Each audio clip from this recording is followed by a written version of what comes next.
تاجر اشترى دبابة وجد فيها شيئا لا يصدق. انظروا ماذا اكتشف.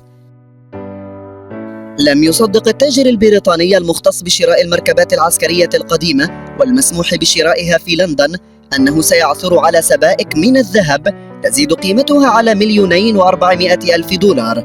اشتراها بأقل من $38,000 عبر مزاد علني على الإنترنت، حيث نشرت صحيفة الديلي ميل البريطانية مقطعا مصورا لتاجر الخردة البريطاني وللسبائك الذهبية التي عثر عليها في دبابة عراقية اشتراها قبل مدة.